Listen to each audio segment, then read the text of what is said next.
3D exercise का third सम देखो।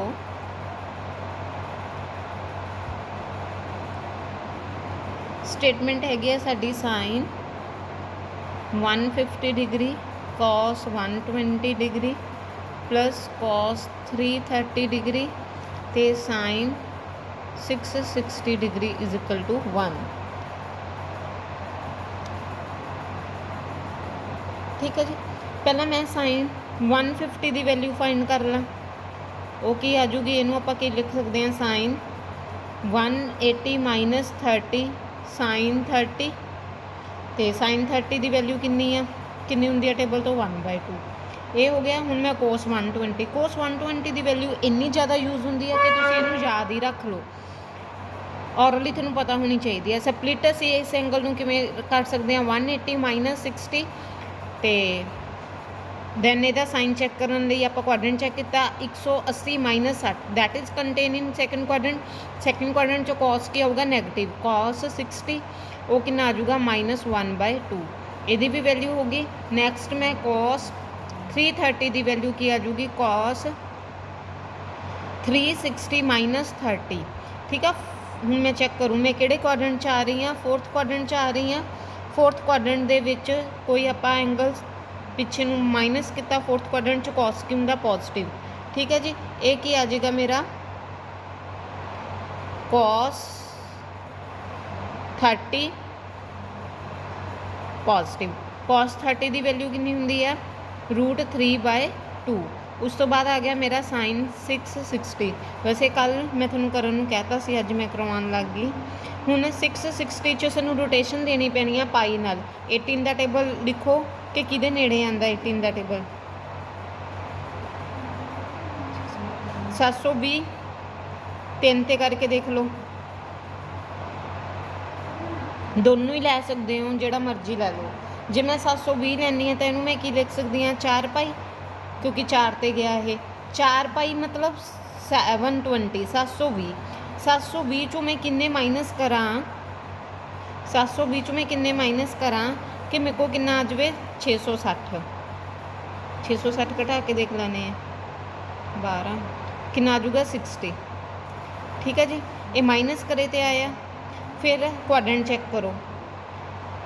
अच्छा ईवन आ, ईवन का मतलब असी फोर्थ क्वाड्रेंट तो चैक करना। मैं कल दसिया सी अगर पाई नाल ईवन नंबर आ जाता आप फोर्थ क्वाड्रेंट तो चैक किया।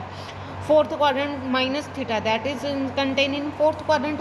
फोर्थ क्वाड्रेंट च साइन की वैल्यू की होंगी है नैगेटिव माइनस साइन 60 वो कि आ जाऊगा -3/2। ये सारियां तुसी वैल्यूज़ की आ इस इक्वेशन के विच स्टेटमेंट च पुट कर दो। ठीक है जी, हुण देखो मैं पुट कर रही हाँ sine 150 cos 120 cos 330 sine 660। Sine 150 की वैल्यू कितनी है, साइन 150 की वैल्यू 1/2। कॉस 120 की वैल्यू कितनी है -1/2। कॉस 330 की वैल्यू कितनी है साइन 60। ठीक है जी, ये कितने आ गई 3 माइनस आप सॉल्व कर लो -4/4 that is -1 proved. Next exercise का फोर्थ सम देखो कि जो आ स्टेटमेंट है इनू असी सिंपलीफाई करना। सिंपलीफाई मीनस असी इनू सॉल्व करना, छोटे तो छोटा बनाना। 90 करके साइन का नाम की हो जाऊगा कॉस थीटा। पहला असी 90 करके टी रेशो चैक करांगे, फिर असी साइन भी चैक करना होंगे। एक क्वाड्रेंट बना लो 90 plus theta that is second quadrant. Second quadrant sine positive ही होगा, आप पुराना टी रेशो चैक करना होंगे। 270 करके टैन का नाम की हो जाऊगा cot theta. Check the sine 270 इत्थे तक आ plus theta that is contain in fourth quadrant. Fourth quadrant tan की होगा नैगेटिव, तो इत्थे मेरा टैन नैगेटिव आना मैं पुराना टी रेशो टैन देखना नैगेटिव कोट के अगे आना सी, जे तो तुसी इत्थे नैगेटिव लाता तो देखो ये रिलेशन की बन गया स्टेटमेंट दे विच सानू की आ कि this term and this term आपस च मल्टीप्लाई आ, तो अगला रिलेशन भी उही रहना चाहिए जिहड़ा स्टैप असीं सॉल्व किया कि इहदी आउटपुट ते इहदी आउटपुट आपस च मल्टीप्लाई रहनी चाहिए है। बट मैनू इत्थे की दिख रहा कि इह तां सबट्रैक्शन हो रही है, इस करके इत्थे इंपॉर्टेंस है ब्रैकेट दी। हुण जे तुसीं ब्रैकेट पाती हुण पता चल गया इहदी आउटपुट और इहदी आउटपुट आपस च की आ मल्टीप्लाई आ, चाहे ब्रैकेट पा दो चाहे साइन तुसीं बिल्कुल बाहर लिख दो। उस तो बाद देखो सारे रिलेशन आपस च मल्टीप्लाई आ। उस तो बाद फिर की आ कोट 90 प्लस थीटा, इत्थे तक 90 plus theta that is contain in second quadrant. Second quadrant च कोट की हुंदा नैगेटिव, नैगेटिव 90 करके कोट का नाम की हो गया टैन थीटा। रिलेशन मल्टीप्लाई का इस करके ब्रैकेट पाऊगी। हुण 270 करके कोसिकण का नाम की आजूगा secant theta. Check the sine 270 मेरा इत्थे तक हुंदा सी, 270 माइनस थीटा वापस नूं आ गए that is the third quadrant. Third quadrant दे विच कोसिकण की होगा नैगेटिव, तो मेरा नैगेटिव ब्रैकेट च आ गया। हुण पहला साइन दी सारे साइन दी मल्टीप्लाई कर लो, minus minus plus plus minus minus overall मेरा एक माइनस आ गया। उस तो बाद इनू सॉल्व कर लो कॉस थीटा, कोट नूं आपां की लिख सकते हैं cos theta upon sine theta. आ मैं सारा माइनस बाहर लै गई। टैन नूं मैं की लिख सकती हाँ sign theta upon cos theta, तो सिकेंड नूं की लिख सकते हैं कॉस थीटा। आ तीनों साइन नूं मल्टीप्लाई किया minus minus plus plus minus minus वो मैं बाहर लिख लिया।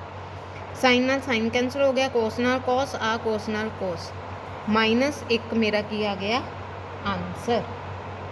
ठीक है जी, ये नाल दा सेकंड पार्ट करवा देंगे, कर लोगे करके देख लो, अदरवाइज प्रॉब्लम दे दियो मैंने। नैक्सट फिफ्थ सम देख लो, ये बहुत इंपॉर्टेंट है एक्सरसाइज, ताकि मैं थोड़ा एक्सरसाइज भी करा रही हूँ। कोई भी टीचर एक्सरसाइज नहीं करवाता, इसलिए प्लीज़ पढ़ लियो।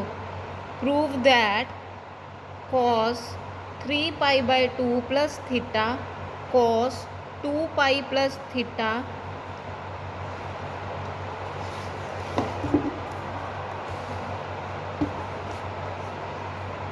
cot 3 pi by 2 minus theta plus cot 2 pi plus theta is equal to 1।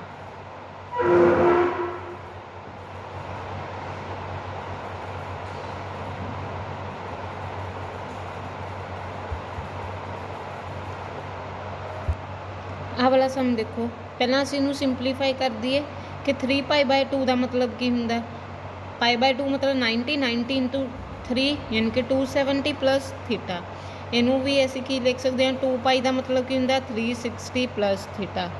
उस तो बाद उसे उमी bracket cot pi by 2 90 into 3 270 minus theta plus उस तो बाद इहदा की मतलब आ कोट 360 प्लस थीटा। हुण उमें नाम चेंज कर दो, 270 करके कोस का नाम की बन जाऊगा साइन थीटा।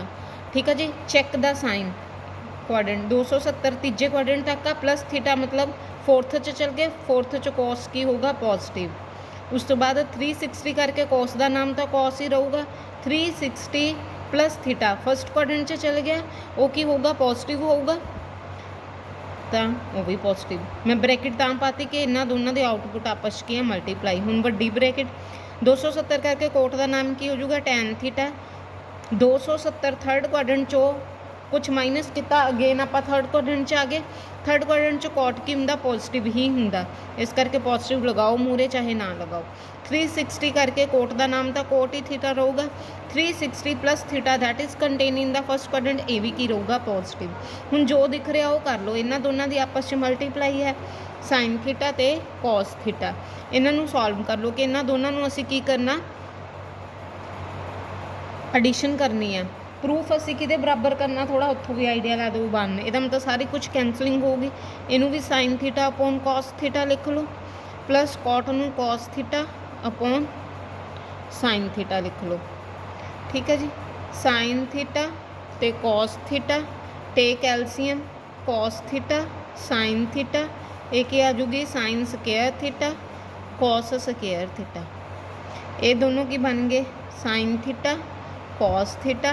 ये की बन गए 1 कॉस थीटा ते साइन थीटा। ठीक है जी, आ कैंसल हो गए, की रह गया 1 के बराबर मैं प्रूफ करना से।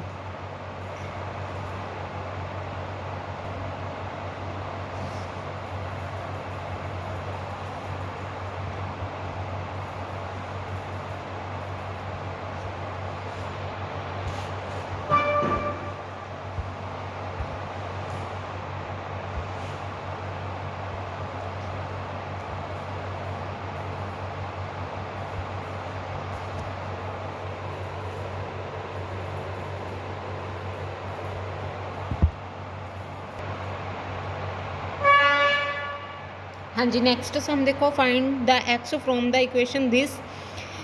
ਇਹ ਇਕੁਏਸ਼ਨ ਦੇ ਵਿੱਚ ਇੱਕ ਅਨਨੋਨ ਵੇਰੀਏਬਲ x ਲਿਖਿਆ ਹੋਇਆ। ਅੱਗੇ ਅਸੀਂ ਇਕੁਅਲ ਟੂ ਪ੍ਰੂਫ ਕਰਦੇ ਸੀਗੇ ਤੇ ਇਸ ਦੇ ਵਿੱਚ ਸਾਨੂੰ ਇਕੁਅਲ ਟੂ ਕੀ ਹੈ, ਗਿਵਨ ਦਿੱਤਾ ਹੋਇਆ 0। ਠੀਕ ਹੈ, ਆਪਾਂ ਪ੍ਰੂਫ ਨਹੀਂ ਕਰਨਾ, x ਦੀ ਵੈਲਿਊ ਫਾਈਂਡ ਕਰਨੀ ਆ। ਸੋਲਿਊਸ਼ਨ ਦੇਖੋ, ਸਿਰਫ ਓਵੇਂ ਕੁਆਡਰੈਂਟ ਦੇ ਨਾਮ ਚੇਂਜ ਕਰਨੇ ਆ। x ਦੀ ਜਗ੍ਹਾ ਤੇ ਆ 90 ਕਰਕੇ ਕੋਟ ਦਾ ਟਾਈਮ ਨਾਮ ਕੀ ਹੋ ਗਿਆ tan a। ਚੈੱਕ ਕਰ ਲਓ quadrant 90 + a that is 90 + a। ਦੂਜੇ ਘਰ ਦੇ ਵਿੱਚ ਆਉਂਦਾ, ਦੂਜੇ ਘਰ 'ਚ ਕੋਟ ਕੀ ਹੋਊਗਾ ਨੈਗੇਟਿਵ। मैं वो नैगेटिव ब्रैकेट च पाना हमेशा, अदरवाइज तुम गलती करोगे। उस तो बाद टैन करके ਇਹਦਾ नाम की हो जाऊगा कोट ए। ये भी सैकेंड हाउस ਦੇ ਵਿੱਚ ਆਊਗਾ, ये भी की आऊगा नैगेटिव टेक इन ब्रैकेट। उस बाद sine A as it is, ਇਹਦਾ कोई सिंपलीफिकेशन नहीं सी। 90 करके को सिकण का नाम की बन गया, ਇਹਦਾ सिकेंड ए। चैक द साइन, ਇਹਦਾ ਜਿਹੜਾ ਸਾਈਨ ਆ 90 + a ਦੂਜੇ ਘਰ 'ਚ ਆ, ਦੂਜੇ ਘਰ 'ਚ ਕੋਸਿਕਣ ਦਾ ਆਪਣਾ ਘਰ ਆ, ਇਸ ਕਰਕੇ ਕੋਸਿਕਣ ਨੂੰ ਦੇਖਦੇ ਹੋਏ ਸਿਕਣ ਦੇ ਅੱਗੇ ਸਾਈਨ ਪੋਜ਼ਿਟਿਵ ਹੀ ਆਣਾ, नो चेंज = 0 ਮੈਨੂੰ ਦਿੱਤਾ ਹੋਇਆ। ਠੀਕ ਹੈ ਜੀ, ਆ ਜਿਹੜਾ ਮਾਈਨਸ ਆ ਮੈਂ ਬਿਲਕੁਲ ਬਾਹਰ ਲੈ ਜਾ, ਇੱਥੇ ਘਰ ਦੇ ਬਾਹਰ, ਘਰ ਦੇ ਅੰਦਰ ਨੈਗੇਟਿਵਿਟੀ ਚੰਗੀ ਨਹੀਂ ਲੱਗਦੀ। Plus minus minus cot a sine a। ਹੁਣ ਤੁਸੀਂ ਇਹਨੂੰ ਆਪਣੇ ਦਿਮਾਗ ਨਾਲ ਸੋਚਣਾ ਕਿ ਅਸੀਂ ਇਹਨੂੰ ਸਿੰਪਲੀਫਾਈ ਕਰਨਾ। ਪਹਿਲਾਂ ਤਾਂ ਅਸੀਂ ਇਹਨਾਂ ਨੂੰ ਆਪਸ 'ਚ ਮਲਟੀਪਲਾਈ ਕਰ ਸਕਦੇ ਹਾਂ। ਕੋਸ ਕੋਟ ਨੂੰ ਮੈਂ ਕੋਸ ਅਪੋਨ ਸਾਈਨ ਲਿਖ ਸਕਦੀ ਹਾਂ, ਇਨਟੂ ਸਾਈਨ ਇਹ ਪਹਿਲਾਂ ਸੀ, ਦੇਖੋ ਸਿੰਪਲੀਫਾਈ ਹੋ ਗਿਆ, ਸੋਲਵ ਹੋ ਕੇ ਛੋਟਾ ਬਣ ਗਿਆ। ਇੱਧਰ ਕੀ ਹੈ ਸਿਕੰਡ ਏ, ਕੀ ਰਹਿ ਗਿਆ x tan a minus cos a ਬਰਾਬਰ 0 ਸੀ। ਇੱਥੇ ਸਿਕੰਡ ਨੂੰ ਮੈਂ ਕੀ ਲਿਖ ਸਕਦੀ ਹਾਂ 1 cos a = 0। ਆਪਾਂ x ਦੀ ਵੈਲਿਊ ਕੱਢਣੀ ਹੈ, ਇਹਨੂੰ ਇੱਕ ਸਾਈਡ 'ਤੇ ਰੱਖ ਲਓ, ਬਾਕੀ ਸਾਰੀਆਂ ਟਰਮਸ ਉੱਧਰ ਲੈ ਜਾਓ। -xa tan = cos a -1 cos a। ठीक है जी, cos a आप एलसीएम ले लिया, इत्थे की बन गया cos square a -1 -x tan a। इनू सिंपलीफाई करन लई मैं इनू sin स्क्वायर तां लिख सकती हाँ जे 1 - cos स्क्वायर होवे। 1 पॉजिटिव होना चाहिए, इस करके मैं माइनस कॉमन ले लिया, 1 अगे लिख लिया, आ माइनस हो गया कॉमन लैन तो बाद। ये मेरा फॉर्मूला बन गया, केड़ा फॉर्मूला बन गया 1 - cos स्क्वायर साइन स्क्वायर दा अपॉन cos a। हुण तुसीं x नूं हौली हौली कल्ला छड्ड दो, टैन उधर लै जाओ। टैन इधर की हुंदा साइन अपॉन cos, चाहे इस स्टैप च कर लो, ये उधर जाके उल्ट जूगा बराबर टप के,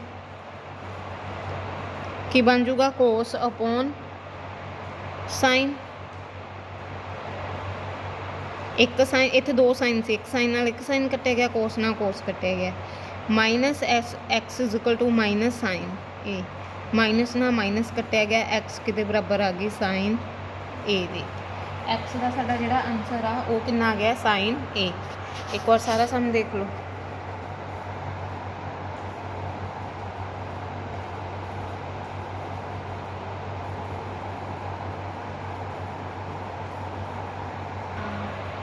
हाँ जी, नैक्सट साडा टॉपिक हैगा time period. Find the period of the following function. Period का मतलब की है कि जिवें मैं कहां कि हुण मेरे मतलब कि हुण 2 वजे आ, इस तो बाद फिर सेम टू सेम 2 कदों वजणगे, दोपहर दे 2 कदों वजे, दोपहर दे 2 बजे तो बाद 2 कदों वजदे आ, रात दे 2 बजे। तो मैं उन्होंने की कहूँगी मेरा टाइम पीरीयड की है 2 वजन का 12। इसका मतलब क्लॉक च हरेक नंबर अपने आप नूं रिपीट करदा 12 घंटिया बाद। ठीक है जी, हरेक 3 भी 2 बार वजदे, इट मीनस 3 भी 12 घंटिया बाद अपने आप नूं रिपीट करदा। ठीक है,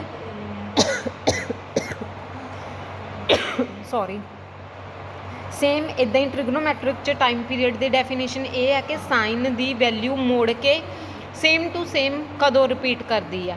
ਠੀਕ ਹੈ ਜੀ, ਸਾਈਨ ਦਾ ਜਿਹੜਾ ਟਾਈਮ ਪੀਰੀਅਡ ਆ ਉਹ ਹੁੰਦਾ ਵਾ ਪਾਈ। ਯਾਦ ਰੱਖਿਓ, ਮੈਂ ਪਹਿਲਾਂ ਐਕਸਰਸਾਈਜ਼ 'ਚ ਵੀ ਆਪਾਂ ਡਿਸਕਸ ਕਰ ਚੁੱਕੇ ਹਾਂ। ਸਾਈਨ ਦਾ ਟਾਈਮ ਪੀਰੀਅਡ ਕੀ ਹੁੰਦਾ? ਪਾਈ, ਹੈ ਨਾ। ਅਤੇ ਕੋਸ ਦਾ ਵੀ ਟਾਈਮ ਪੀਰੀਅਡ ਕੀ ਹੁੰਦਾ? ਪਾਈ। ਬਟ ਟੈਨ ਦਾ ਟਾਈਮ ਪੀਰੀਅਡ ਕੀ ਹੁੰਦਾ? ਨਹੀਂ, ਇਹਨਾਂ ਦਾ 2 ਪਾਈ ਹੁੰਦਾ। ਸਾਈਨ ਅਤੇ ਕੋਸ ਦੀ ਵੈਲਿਊ ਹਰ 2 ਪਾਈ ਪੀਰੀਅਡ ਤੋਂ ਬਾਅਦ ਸੇਮ ਰਿਪੀਟ ਕਰਦੀ ਆ। ਠੀਕ ਹੈ ਜੀ। ਅਤੇ ਟੈਨ ਐਕਸ ਦਾ ਜਿਹੜਾ ਟਾਈਮ ਪੀਰੀਅਡ ਆ ਉਹ ਕੀ ਹੁੰਦਾ? ਪਾਈ। ਇਹਦਾ ਮਤਲਬ ਕੀ ਆ? ਜਿਵੇਂ ਸਾਈਨ 60 ਦੀ ਵੈਲਿਊ ਕਿੰਨੀ ਹੁੰਦੀ ਹੈ? ਜੋ ਵੀ √3/2 ਹੁੰਦੀ ਹੈ। ਜੇ ਇਹਦੇ ਵਿੱਚ ਮੈਂ 2 ਪਾਈ ਐਡ ਕਰਦਾ ਤਾਂ ਉਦੋਂ ਵੀ ਇਹੀ ਵੈਲਿਊ ਰਹੂਗੀ। ਠੀਕ ਹੈ ਜੀ। ਇਹ ਹੁਣ ਤੁਸੀਂ ਚੀਜ਼ ਵੈਸੇ ਪੜ੍ਹ ਹੀ ਚੁੱਕੇ ਹੋ। ਜਦੋਂ ਆਪਾਂ ਬਹੁਤ ਵੱਡੇ ਐਂਗਲ ਡਿਸਕਸ ਕੀਤੇ ਸੀ, ਪਾਈ ਦੇ ਮੂਹਰੇ ਕੋਈ ਆਪਾਂ ਉਹ ਲਗਾ ਦਿੰਦੇ ਸੀਗੇ ਨੰਬਰ, ਵੀ ਰੋਟੇਸ਼ਨ ਉਨੀ ਜਿੰਨਾ ਮਰਜ਼ੀ ਘੁਮਾ ਦਿਓ ਉਹਦੀ ਵੈਲਿਊ ਉਹੀ ਰਹਿੰਦੀ ਆ। ਇਸ ਕਰਕੇ ਔਰਲੀ ਕੁਐਸਚਨ ਇਹ ਬਣ ਜਾਂਦਾ ਕਿ ਸਾਈਨ ਦਾ ਟਾਈਮ ਪੀਰੀਅਡ ਕਿੰਨਾ ਹੁੰਦਾ ਵਾ? Pi, sorry 2 pi. ਕੋਸ ਦਾ time period 2 pi, but tan ਦਾ ਟਾਈਮ ਪੀਰੀਅਡ ਕਿੰਨਾ ਹੁੰਦਾ? ਪਾਈ। ਠੀਕ ਹੈ ਜੀ। ਹੁਣ ਅਸੀਂ ਸਾਈਨ ਦਾ ਟਾਈਮ ਪੀਰੀਅਡ ਕਿੰਨਾ ਹੁੰਦਾ? 2 ਪਾਈ। ਬਟ ਜੇ ਤੁਸੀਂ ਸਾਈਨ 2x ਦਾ ਡਿਸਕਸ ਕਰਦੇ ਆ, ਅਗਰ x ਦੇ ਅੱਗੇ ਕੋਈ ਮਲਟੀਪਲ ਆਫ 2, 3, 4 ਆ ਜਾਵੇ ਤਾਂ ਉਹ ਕੌਂਸਟੈਂਟ ਨੂੰ ਡਿਵਾਈਡ ਕਰ ਦਿਓ ਉਹਦੇ ਟਾਈਮ ਪੀਰੀਅਡ ਨਾਲ। ਇੱਥੇ 2 ਆ ਤਾਂ 2 ਨਾਲ ਡਿਵਾਈਡ ਕਰ ਦੂੰਗੀ, ਜੇ ਇੱਥੇ 4 ਆ ਤਾਂ 4 ਨਾਲ ਡਿਵਾਈਡ ਕਰ ਦੂੰਗੀ। ਤਾਂ ਇਹਦਾ ਆਨਸਰ ਕਿੰਨਾ ਆ ਜਾਊਗਾ? ਪਾਈ। ਸੈਕਿੰਡ ਆਪਾਂ ਕਿਹਦਾ ਕੱਢਣਾ? Time period of cos x। ਠੀਕ ਹੈ ਜੀ। ਵੈਸੇ ਅਸੀਂ cos 3x ਦਾ ਕੱਢਣਾ ਸੈਕਿੰਡ ਸਮ 'ਚ। ਪਹਿਲਾਂ ਮੈਂ cos x ਦਾ ਟਾਈਮ ਪੀਰੀਅਡ ਲਿਖੂੰਗੀ, ਉਹ ਕਿੰਨਾ ਹੁੰਦਾ? 2 ਪਾਈ। ਤਾਂ cos 3x ਦਾ ਕਿੰਨਾ ਹੋਊਗਾ? x ਦੇ ਕੋਫੀਸ਼ੀਐਂਟ ਨਾਲ 2 ਪਾਈ ਨੂੰ ਡਿਵਾਈਡ ਕਰ ਦਿਓ। That is the answer of second. Third sum ਸਾਡਾ ਕੀ ਆ? Time period of tan 2x। ਪਹਿਲਾਂ ਮੈਂ tan x ਦਾ ਸਿੰਪਲ ਟਾਈਮ ਪੀਰੀਅਡ ਲਿਖੂੰਗੀ। tan x ਦਾ ਟਾਈਮ ਪੀਰੀਅਡ ਕਿੰਨਾ ਹੁੰਦਾ? ਪਾਈ। ਅਤੇ tan 2x ਦਾ ਕਿੰਨਾ ਆ ਜਾਊਗਾ? π/2। ਠੀਕ ਹੈ ਜੀ। ਇਹ ਯਾਦ ਰੱਖਣਾ, ਸਾਈਨ ਕੋਸ ਦਾ ਟਾਈਮ ਪੀਰੀਅਡ 2 ਪਾਈ ਹੁੰਦਾ, tan ਦਾ ਟਾਈਮ ਪੀਰੀਅਡ ਕਿੰਨਾ ਹੁੰਦਾ ਵਾ? ਪਾਈ। ਅਤੇ ਜਿਹੜਾ 10th ਸਮ ਆ ਤੁਹਾਡਾ, find the all value of theta satisfy tan² + cot² = 2। ਉਹ ਵਾਲਾ ਸਮ ਛੱਡ ਦਿਓ, ਉਹ ਨਹੀਂ ਕਰਨਾ। 10th ਸਮ ਨਹੀਂ ਕਰਨਾ। ਠੀਕ ਹੈ ਜੀ।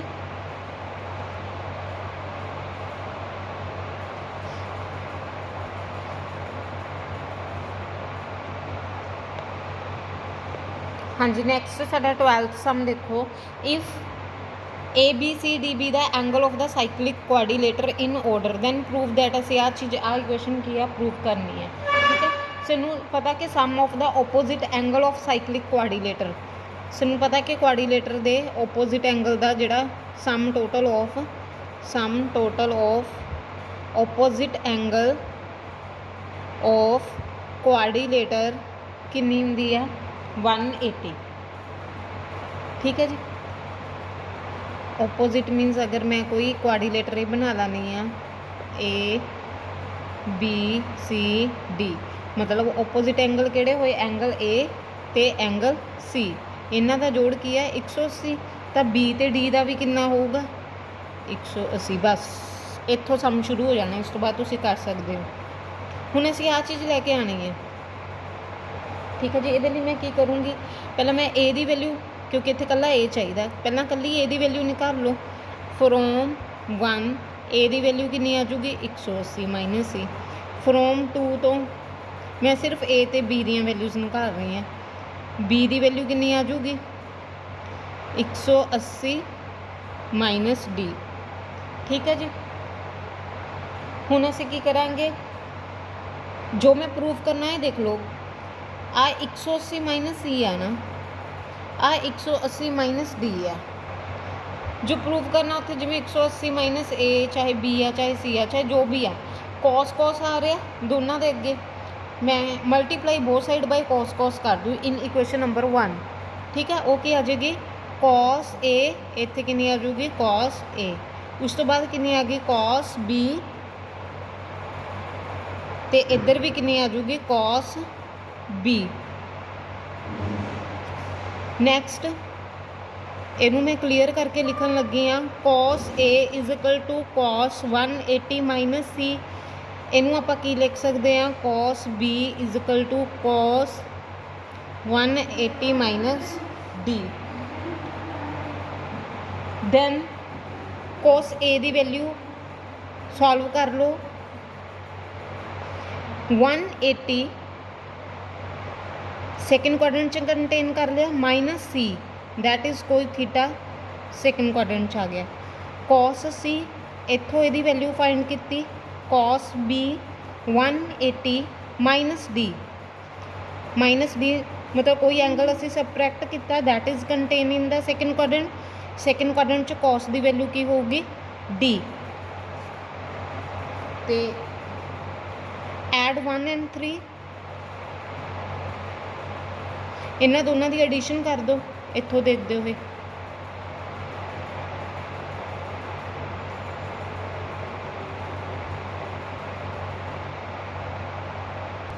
इत्थे आपां थोड़ी जी गलती कर गए। की गलती कर गए कि cos a 180 माइनस c 180 च कोई थीटा सबट्रैक्ट होया यानी कि सैकेंड क्वाड्रेंट च चल गए। सैकेंड क्वाड्रेंट च cos की हो गया नैगेटिव। उस तो बाद आप इत्थे आ गए सी cos b cos 180 minus d मतलब सैकेंड क्वाड्रेंट चो कोई चीज़ माइनस हुई थर्ड क्वाड्रेंट चो हाँ सैकेंड चो तो वह सैकेंड क्वाड्रेंट च ही आ गई तो cos सैकेंड क्वाड्रेंट च की हुंदा नैगेटिव। फिर असी आ जिहड़ियां नवीं इक्वेशनस बनियां इन्हां दोनों नूं की कर लिया ऐड। मैं दोबारा समझा देनी है। पहला असी ओपोजिट एंगल रे ओपोजिट एंगल का जिहड़ा सम टोटल आ वो कितना हुंदा 180। ठीक है जी। फ्रॉम इक्वेशन नंबर 180 इन्हां नूं multiply both side by cos कर लिया। ये थोड़े जे ट्रिक्स तुसीं याद रखने हैं। ठीक है पहला ए की वैल्यू कढ़ ली बी की वैल्यू कढ़ ली इत्थों ए की वैल्यू कढ़ ली इत्थों बी की वैल्यू कढ़ ली फिर दोनों cos दे नाल की कर लिया मल्टीप्लाई। उस बाद जस्ट तुसीं सॉल्व करना कि 180 माइनस सी की होगा cos सी मूरे की आऊगा नैगेटिव 180 माइनस डी की होगा नैगेटिव cos डी। इत्थे तक आप पहुँच गए। की किया ओपोजिट एंगल्स नूं दा एडिशन लिखिया फिर ए की वैल्यू कढ़ ली इन फॉर्म ऑफ सी फिर बी की वैल्यू कढ़ ली इन फॉर्म ऑफ सी। ठीक है जी। फिर दोनों की वैल्यूज निकाल के multiply both side by cos करके आप की कर देंगे दोनों इक्वेशनस नूं ऐड कर देंगे तो तुसीं देखोगे कि असीं कर की रहे हैं। हुण तुहानूं आउटपुट पता चलूगी। आ इधर आके पॉजिटिव हो जाऊगा cos c plus cos d is equal to 0। इत्थों तुहानूं पता चल गया असीं की कीता कि जिहड़े अपने क्वाड्रिलेटर दे 3 angle C A B C D इन्हां चारां दे अगे cos का जोड़ लगा के उहदा जिहड़ा साइकलिक जोड़ आ वो असीं इहदे बराबर प्रूव करता। ये भी एक सम बनता ये भी आ सकता तुहानूं इत्थे तक भी आ सकता बट मैं की प्रूव करना ये वाली चीज़ सानूं स्टेटमेंट ये वाली चीज़ गिवन मैं ये प्रूफ करना। उस तो पहला आ सम आ उस तो पहला असीं की प्रूफ करना cos a plus cos b plus cos c plus cos d is equal to 0। उहदे लई आपां की करांगे उहदे लई पहला सिर्फ ए एंगल कढ़ लाँगे फिर बी एंगल कढ़ लाँगे फिर multiply both side by cos कर देंगे दैन इस साइड 180 नूं डिलीट कर देंगे क्वाड्रेटिक सिस्टम बेसिक अप्लाई कर देंगे वो वाली चीज़ ये आ जाऊगी। फिर दोनों इक्वेशनस नूं ऐड करके मेरे को आ require A B C D का जोड़ 0 आ जाऊगा। इस तो बाद देखो की करना हुण जिहड़ी इक्वेशन मैं प्रूव करनी सी मैं वो लिख ली। ठीक है जी। लैफ्ट हैंड साइड नूं मैं सॉल्व करूँगी जे मेरी राइट हैंड साइड 0 आ जाती है फिर मेरा प्रूव हो गया। हुण 180 माइनस ए की होया सैकेंड क्वाड्रेंट च नैगेटिव cos a आ गया 180 प्लस ए थर्ड क्वाड्रेंट दे विच भी cos की आ गया negative cos b 180 plus c third quadrant च फिर cos की आ गया नैगेटिव। उस तो बाद 90 करके साइन का आ नैगेटिव पहला पिया 90 करके साइन का नाम की हो गया cos डी। उस बाद साइन चेक करना 90 प्लस सैकेंड क्वाड्रेंट च साइन की हुंदा पॉजिटिव तो ये मूरे पॉजिटिव ही आना सी नैगेटिव पहला पिया तो इत्थे समझ लग गई 90 करके साइन का नाम cos हो गया। उस तो बिना असी साइन चेक करना सी इहदा साइन पॉजिटिव ही आना सी ते नैगेटिव पहले वाला पिया इज इक्वल टू 0 तो मैं प्रूव करना। हुण टेक कॉमन नैगेटिव कॉमन कर लो cos a plus cos b plus cos C plus cos D. पिछे मैं हुणी सॉल्व करके आई हाँ इसे सम नूं कि cos A plus cos B plus cos C plus cos D, ਇਹਦਾ ਜਿਹੜਾ ਸਮ ਟੋਟਲ ਆ ਉਹ ਕੀ ਆਊਗਾ 0। ठीक है, एक ही आ गया 0, प्रूव्ड हो गया।